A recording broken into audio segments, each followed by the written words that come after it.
सर्वत्र गोविंद नाम संकीर्तनम गोविंदा गोविंदा सद्गुरु महाराज की जय।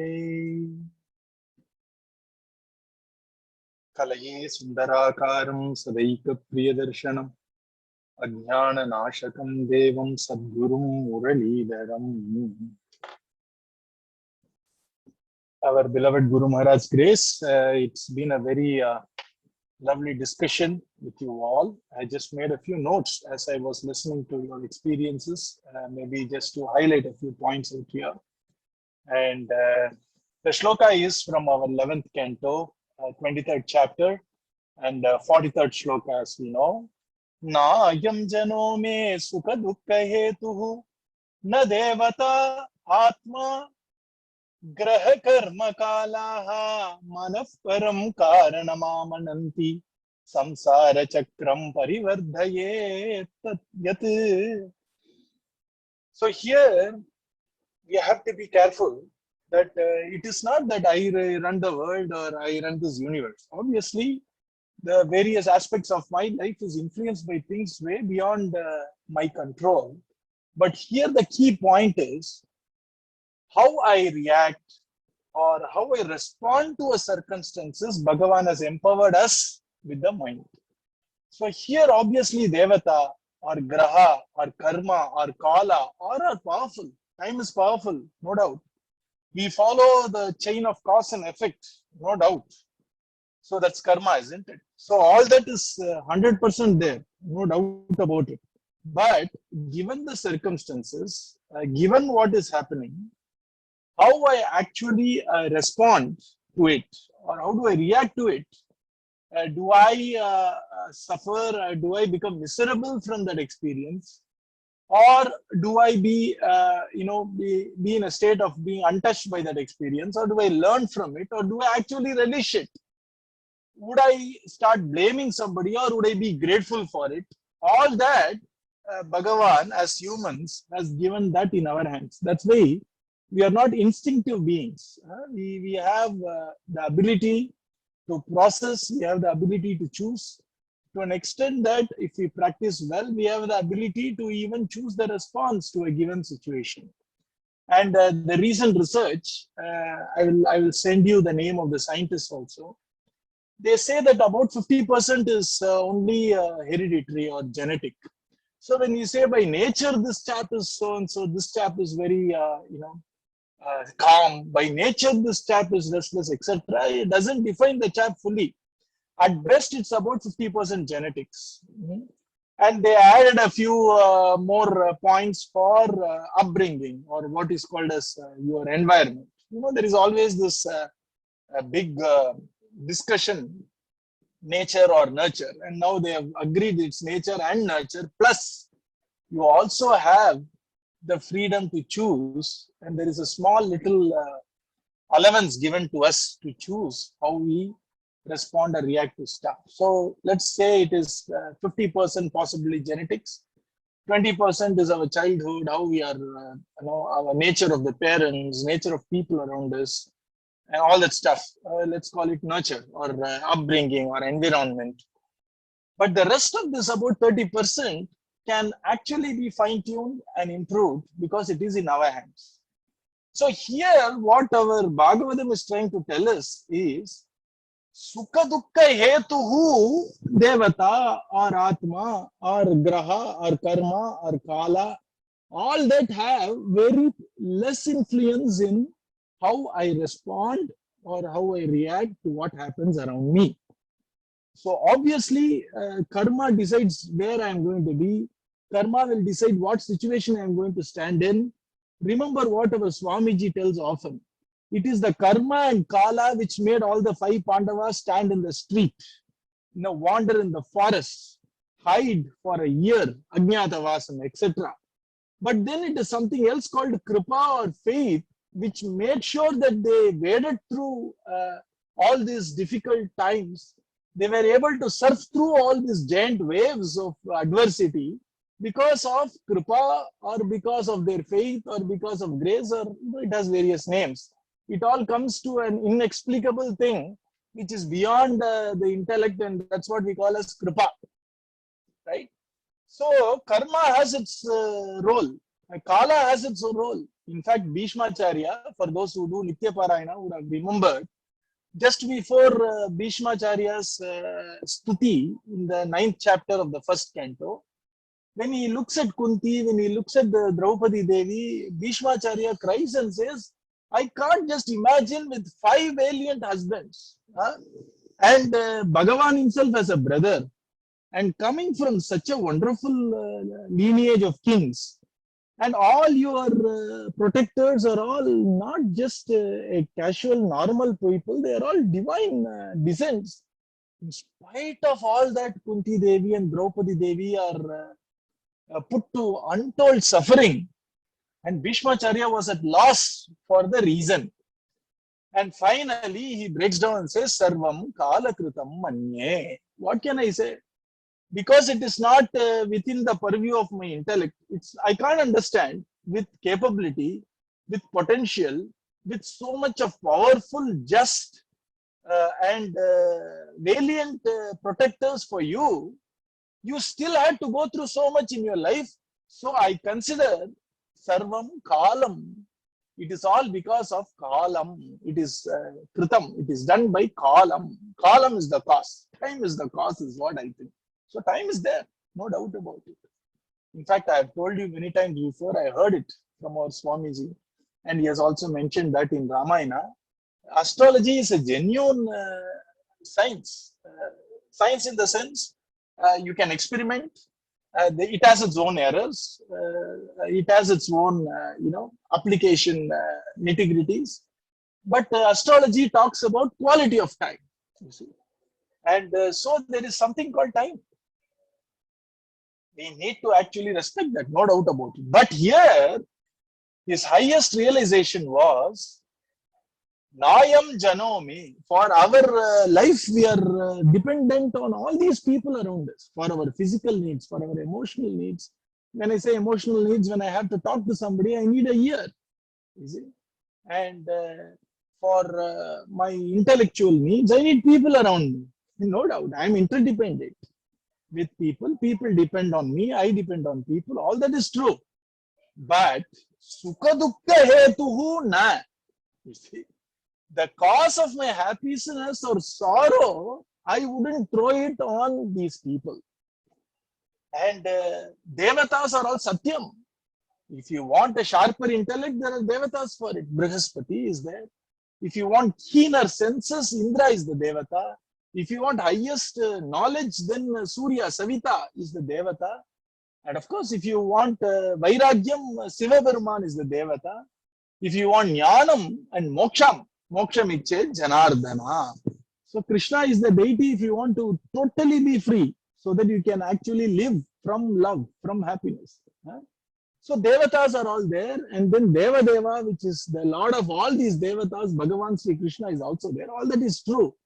But these devatas are not the cause of my happiness or sorrow, because I can't just blame, on deities here. You see. One person tried blaming that. You see, there was this person who made a mistake. What he did was, he had a knife in his hand. He was supposed to be a sadhak. Sadhak, you all know, no? A spiritual aspirant. And he was living in a forest nicely. And a person loaned him a sword. And over time, he started playing around the sword and started killing animals. Not for food, for sport. And it was a papam. Na? So it's a lovely tale from one of the Upa Puranas. So this Papa took a form and said, hey, I belong to you. You need to accept me. You need to accept the suffering of Papa. And this chap said, why should I? Because you killed, na? You killed all these animals. That chap said, I didn't kill it. It's my hand which killed it. And the deity responsible for the working of the hand is Indra. So go and talk to that devata. He is the cause of this problem. So this poor Papa, we say, na pavam papam. It went straight to Indra. And he told Indra, look here, this chap told me that you are the deity of the hand. Is it true? The Indra said yes. And in that case, you have to accept us. He says, no way, you wait. So Indra took a form of a young man and he went to that hermitage of that sadhak and he saw a lovely garden. So he went to the sadhak and told him, what a lovely garden has been, I could see a lovely garden around your hut. It is so beautiful that you have built a hut in the garden. That sadhak became very angry. He spent 5 hours, digging up pits for the planting of the trees and digging up small channels for water to flow and de-weeding, and he spent hours together for it. So how dare you say it happened like that? I did it. I did it. He said, you did it? Yes, yes, yes. With my own hands, I did it. He started tapping his hands. And immediately Indra showed himself and said, now, when you kill others, you are saying it is Indra. When there is something very nice happening around, then you say it's me. And he looked at Papa and say, hence go and catch him. And the Papa caught hold of it. You see? So that is how we generally end up blaming devatA. When we are succeeding in our academics or when we are succeeding in sports, we think I am intelligent. At that point of time, we don't say the Brahma, the deity of my intellect is blessing me a lot. We don't say that. When we don't work well or when we are failing something, then we curse the devatA and we tend to blame the devatA. So devatas are all there. But for joy and sorrow, we need not blame all these devatas. If possible, we can be grateful to them, which is what is our daily ablution all about. And then there is graha, karma, kala. Position of planets, yes, it affects, no doubt about it. But we don't have to. For us being in satsanga, sakala graha palanine sarasi jaksha. Navakolgalin palan narayanane. It's all Ananta Padmanabha, who is the result of all these 9 planets, etc. Planets do influence.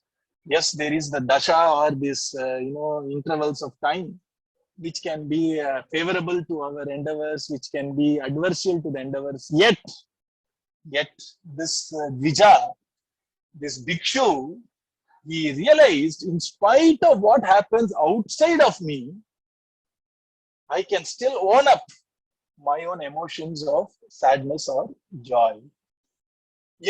This is what I heard. Some of you are pursuing paramedical or medical, type of course. So maybe you can also verify this. What I heard is body's reactions to experiences is pretty neutral. For example, when you are about to give your first speech, you can find that you are, afflicted by sweaty palms, and possibly your forehead is decorated with drops of sweat. And the heart beats a little faster. All that happens now. Now, when you are anxious and nervous, you have the same, symptoms. But when you are raring to go and you want to really make a difference, etc., the body has the same reaction. So, from a body reaction, you cannot exactly pinpoint that my body is reacting because I am doing so and so, etc.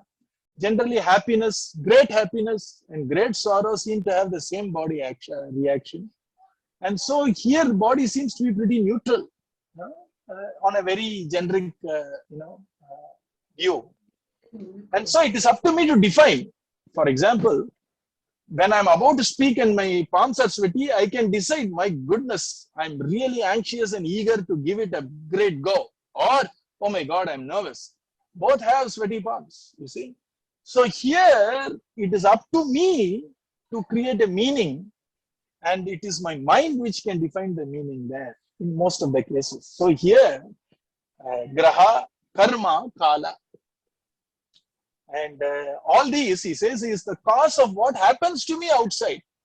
But it need not be the direct cause for what needs to happen to me within, which is joy or sorrow. So he comes to a conclusion, that which I need to work on is the mind. You see, it's a beautiful thing. And I think it's called meta thinking in psychology, where we trying to focus our internal energies on the very structure of our thinking process. Do you understand what I'm saying? For example, when I see somebody who is provoking me, The first level of thinking is, how dare he talk like that? A very ungrateful fellow, and some stuff like that. That's the first level thinking. But I have the capacity to do a second level thinking, where I start observing my own thought process. That's the beauty, that's the genius of the human creation by Bhagavan.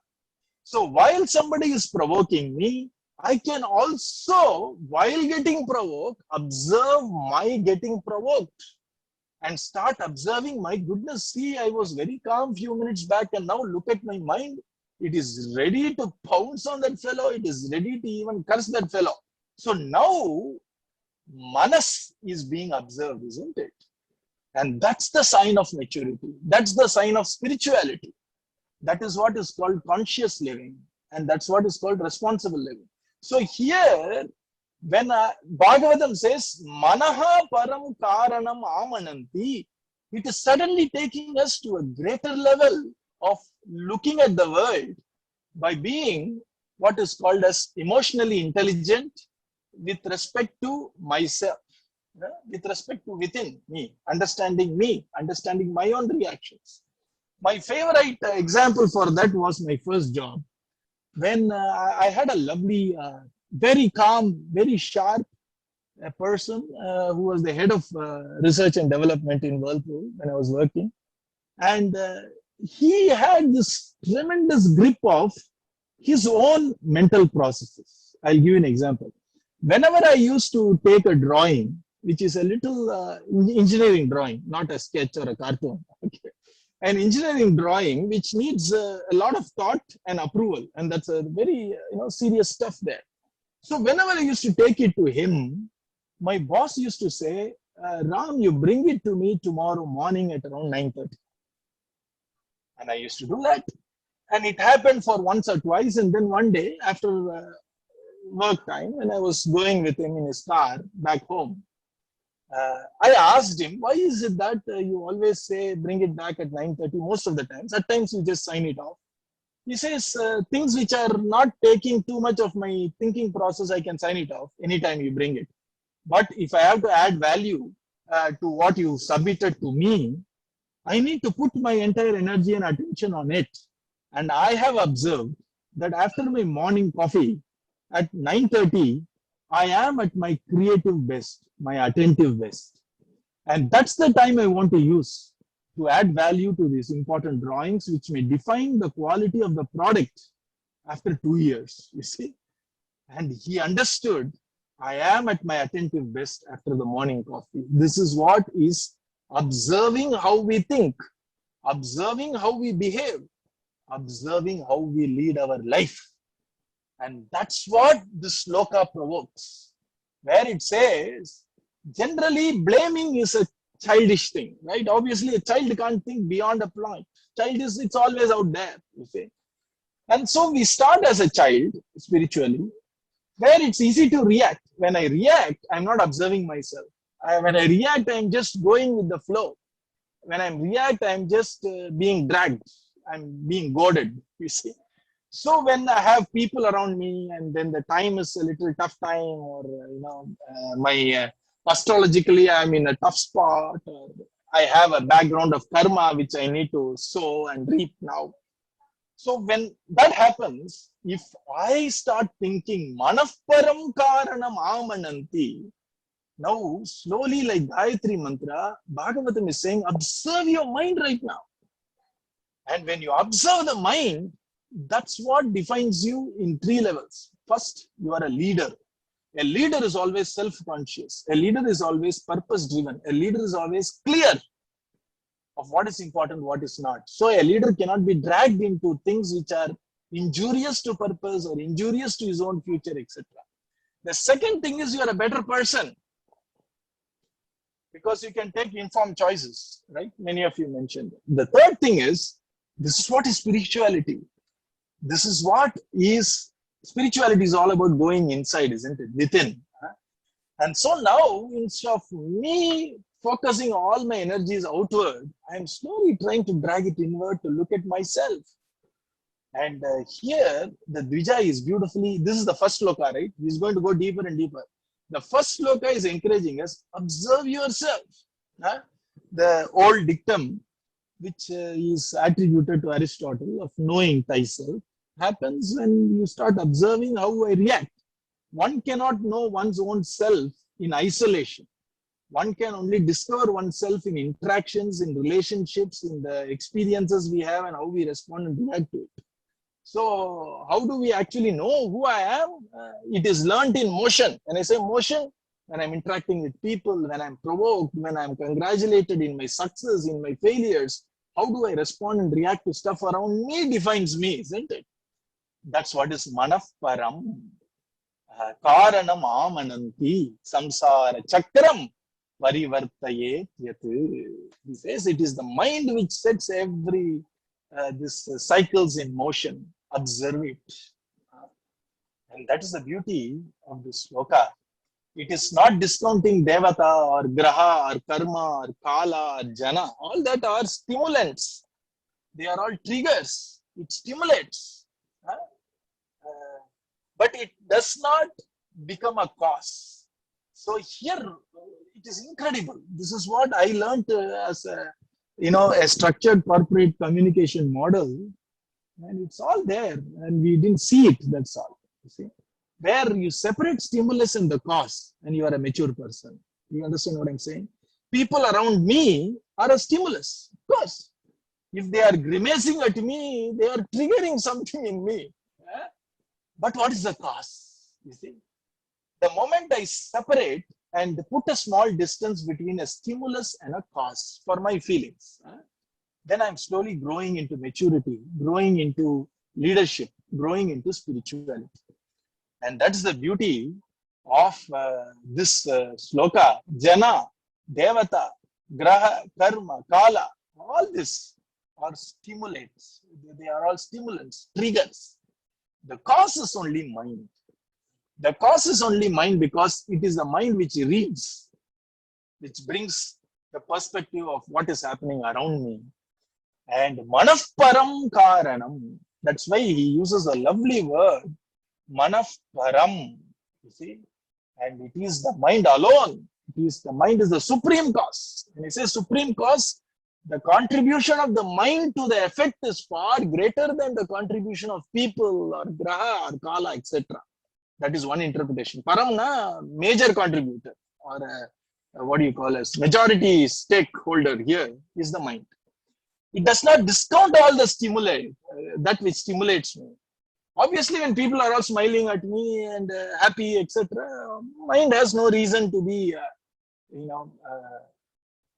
disturbed, irritated, etc. But then, the moment somebody is not behaving the way I expect him or her to behave, that's a trigger. And the mind being a slave of the past tends to go back and react the way in which I reacted yesterday. But if I keep doing what I did yesterday, I'm not going to be a better off person tomorrow, isn't it? So here he is saying you have far more potential than just reaction, because you have the ability to watch your reaction. That's the first step, realizing the reaction. And then you have the wonderful capability to bring in a small hiatus, a gap, a space between a stimulus and a response. This is something discovered by a person who went through the trials and tribulations of a concentration camp called Viktor Frankl. You should read his book. It's incredible. He was put through hell in earth. Yet he came out as a very positive person. And he understood that there can be a gap between a stimulus and a response. That was his building block for his wonderful body of knowledge of psychology. So here, our Shrutis, nAyam, they declare that mind alone is the cause of our joy and sorrow. And that mind is the one which sets this entire, samsara ticking. You see? And that's the beauty of this verse. And this is just one dimension of the verse. There are many more dimensions. And this is the loveliness of this verse. Okay. And let me go back to what you people beautifully showed to me. I made a small note out here. Let me show you what I just made as notes. Let me broadcast the stream, and broadcast is just started. I hope you all can see the screen, which I just have it in my. Yes, we can see it, Ramuji. Yeah, perfect. So let me start with samyukta, which is making life my business. And of course, the important point here is I'm not in isolation. I'm dependent on people. I'm grateful to all these people. I'm grateful to the jana around me. And so asking for help is certainly my business. You see what I'm saying? The moment you understand this, we don't get into the trap of unrealistic, irrational expectations. Okay, there is something called irrational expectation. You should have done it. You could have done it, etc. It didn't happen. That's rationality. What happened is rationality. It could have happened better is absolute irrationality. I hope you are with me. And don't try telling that to your parents or to your friends. You see, that's the easiest way to lose your influence. But to observe it and relish it is what I am trying to do here, not to attack people. So here, asking for help is certainly my business. And when I am clear that asking for help is my business, I am more future oriented rather than a past, hitting the past or beating the past type of a person. So lovely point out there. I gleaned from what Samyukta shared with her BMV is asking for help is my business. I fully agree, and it was a point very well taken. And yes, let me highlight this point. Okay, this is just fantastic point out here. All right. And then we had Ritvik, who talked about his exam scores. And what I gleaned from his lovely sharing of his experience was this, that my business type of a paradigm, right? This one, it actually leads to possibility thinking better. You know, the future is for people who are possibility thinkers or possibility thinkers. Given as challenge, that's where we are needed. Rest of it is going to be taken by AWS. You see, it will take care of all the other stuff, all these automation bots, AI, neural net, all that will take care of routine stuff. What is going to be left over for all of us in the next about 2 decades is possibility thinking, you see. And that can come only when I start looking at my life as in the my business paradigm, you see. Let me transgress a little bit and show you something interesting. You all know this, right? Let me make it thicker. You all use this. OMG. And let me make this as this is others' business, this is my business, and this is God's business. When you realize the role of all this, and these three are the only ones, you see. And by the way, for those who are Bhagavatam buffs, which we all are, others' business is what is called as Adi Bhautika, AtmA, Adi Deva. So, if you remember the first sloka in our Bhagavata Maharanyam, Sachidananda Rupaya Vishwotpatyadi Hetave Tapatraya Vinashaya Sri Krishnaya Vayam Numaha Tapatraya Vinasham. 3 types of tapam originates from Adi Bhautika, which is the tapam or the problem I get attributed to others, like other people, snakes, up to bacteria. I don't know about virus yet. And then you have adhyatmikam, the tapam which I define for myself because of my mind.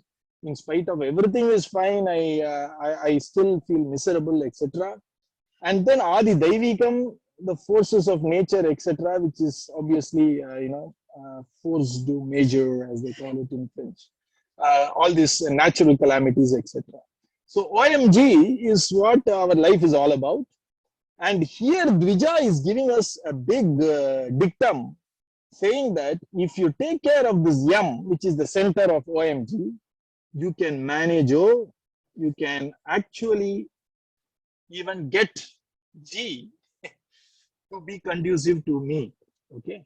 So this is the center of my life. I look at it all as my business. How do I influence this? How do I influence this? And as Anirudh said, this is by chanting, praying, and understanding, etc. Listening, chanting, and remembering. That's how I influence this. And this is by the art of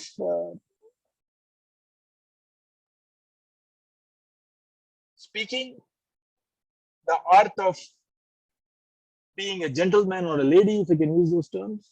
That's what is how I influence others. So OMG, remember that. And M is the center of these two. And M can influence both sides. So possibility thinking, that's what we talked about. Right? So only when I look at my life as my business, I can do possibility thinking. Now let's come to Dia. She gave a very lovely day-to-day experience of waking up early. And she brought in a very nice point about self-blame. You see, there is a difference between taking responsibility and self-blame. Both may look very close to each other, but there is a big difference. Self-blame is simply an excuse, simply an escape, because it does not lead to an action. It does not lead to a behavioral change. It does not lead to a plan. It is just hitting myself, and it's a very comfortable thing to hit myself. It's an escape. Like worry is an escape of anxiety. We'll talk about that later. Okay. So self-blame is an escape. Taking responsibility is grabbing the problem by its horns. You see, that's the way forward. Self-blame is like what you call as armchair sports aficionado. They won't even move from the chair. They love to watch tennis. They love to watch football without kicking a ball or hitting a ball. You see, and so I mean, I am also an armchair, lover of sports. But I'm saying that should not be the only way for me to make up for my lack of exercise. Okay, so nothing, no harm in watching sports, but that should not be the only exercise activity I have. And she also very beautifully brought in a gleaning, which is listening for the need when their parents are talking, etc. When I consciously realize that mind is going towards blame, I start listening to people. When I start listening to people, all the words, all the sounds, all the accents, and all those decibels is filtered out, and I start focusing on what does my mom or dad want or need from me. And I would always be surprised that they need me to be better. They need me to be happy. And that serves as an excellent boost for me to start listening to stuff better, so that I don't make my life a little murky, right? And that was Dia. And then Rudransh, working from happiness. And he gave a very candid weather is God's business thing, which is a very common thing, you see. And yes, pain may be inescapable, but suffering is optional, right? And I read it somewhere and I liked it. Pain may be inescapable, but suffering is optional, which means the lack of electricity, which is very rare occurrence for you all, and it has become a rare occurrence in India also, but it was not like that before. We got used to it. So the pain of one needing to undergo a cold night or a very sweaty afternoon is inescapable. I am there, the room does not have a fan, right?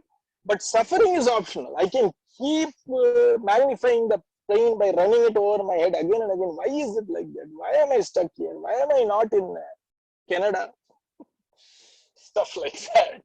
And suffering is optional. Remember this. Pain is inescapable, maybe, but suffering is optional. And that suffering is directly contributed by this lovely stuff called mind. All right. And then that was Rudransh. Lovely examples. Let's go to Sanjeev's MCAT. Again, it was a very good practice of trying to live from happiness rather than for happiness. And when I don't have a control over something, why worry, right? Can I relish the efforts is the question which I gleaned. And finally, remember this, what can I do is what is called as initiative. Remember in initiative, how many I's are there? Which is I decided how I think, how I speak, and how I act. Actually, there are 4 I's there. Just made it up, don't worry about it. So I decide to take the initiative, which means I decide to be a leader. I decide to be happy. And I decide to work from my happiness, which is also my own personal leadership. And then first thing I say is, this is how I'm going to think. Which means I'm not going to blame, but I'm going to start thinking like a leader, which is possibility thinking. Possibility thinking leads to positive words, which also leads to purposeful actions. You see, that's what is called initiative. There's 4 I's there, remember that. And that's what I could glean from scribe experience of what can I do, you see. And how do I want to look at this situation? We have an option. We have a choice to define our belief, to define which belief system I want to actually do it. And I remember, again I'm transgressing, I remember a simple ABC model. A is action, C is consequence, B is belief. Action leads to consequence is how the animal side of me, my helpless side, may look at it. But action seen through a belief system leads to a consequence, defines me as a human better, right? So that's the beauty of what I heard from Sanjeev. And Shashwat, mind is responsible, reaction versus being able to respond. And I was immediately reminded of Ralph Waldo Emerson, or at least the quote is attributed to him. Nowadays, it's very difficult to find out who actually spoke this. It's all attributed just for better, I think, coverage. What lies behind or what lies in front of you pales in significance when compared to what lies within of me. Put both me here. What lies behind me or what lies in front of me pales in significance compared to what lies within me, which means the mind, which is responsible, the mind which can define my belief system, the mind which can define how I'm going to respond to stuff, is incredibly significant even compared to nAyam jano me devatA AtmA graha karma kalaha sukha duhkha hetu param, what lies within of me, kAraNam Amananti. It's Ralph Waldo Emerson. And then finally we had Divya's, not finally, we had 2 more. Divya's job experience of what can I do? I need not be anxious, you see. And she found a very interesting secret of life. When I'm clear that this is the way forward to achieve an not yet attained goal. You see, all are important way of looking at it. I have not yet attained the goal. I have not attained the goal. You see, there is a difference between no and not yet. And that's very beautifully brought out in the book called Mindset. I really love the way in which they expressed it. So here she's saying that I need not be anxious because I know what to do. I know what I can do. You see, and if it is right, I'm going to get my goal. If it's wrong, I'm going to try something else. And what if clarifies my anxiety. What if positive? What if negative? What if I don't fare well in the interview? Well, let me pad up for that, which means that I protect myself, which means I actually am going to prepare myself, talk to experts, etc. We use this cricket terminology. When you are going to face a cricket ball, you pad up, isn't it, to face the ball. So we call it as padding it up, which means that you're protecting yourself, you're ready to face it. A cricket ball can be really painful if it hits our leg. So we wear a pad and go there, right? So I need not be anxious when I'm clear of the right steps. Anxiety comes when we focus. You all know this, right? Many of you want to forget it, but I won't allow you to. This wonderful equation, right? Which is y equals f of x. And remember this, y is what is called as a result. It's called an independent variable. X is the dependent variable. I'm sorry, it's the other way around. X is the independent variable, y is called the dependent variable because y depends on x. The moment I'm anxious about this is what creates anxiety, worry, etc. I need to slowly change the focus from this side of the equation to this side, which means how do I prepare myself to reduce the possibility of a negative outcome? Do I prepare myself better? Do I get a little more divine intervention? Do I pray more, chant more? All that is also important. You see, you will realize that as you go further. It starts with let me pray and not do my effort.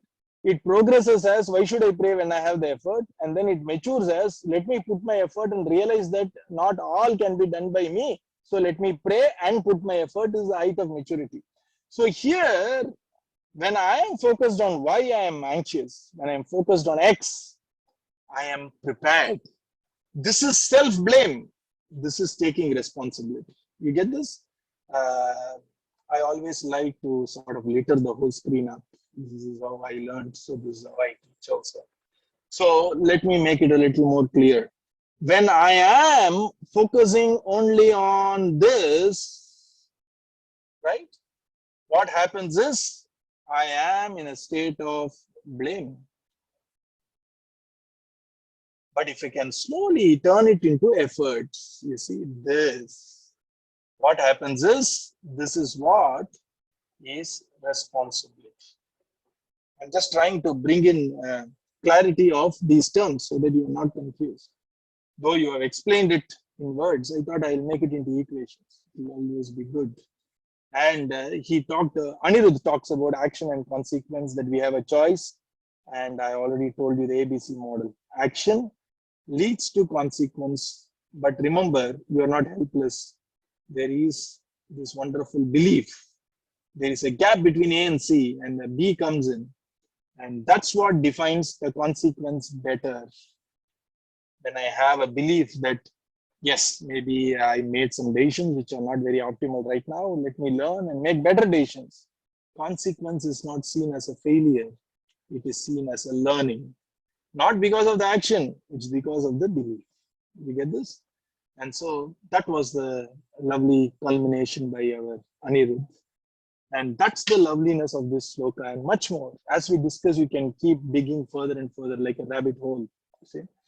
nAyam jano me sukha duhkha hetu na devatA AtmA graha karma kalaha manah param kAraNam Amananti samsArachakram parivartayed. Sarvatra Govinda Nama Sankirtanam Govinda Govinda Sadguru Maharaj ki Jai. Radhe Radhe. Radhe Radhe Ramuji, thank you so much. It's just really interesting to see how you're, taking away from what we say. I think it's a lot of context, honestly, to what we share. It gives a new perspective of really seeing that deeper level through your perspective and through Bhagavatam's perspective as well.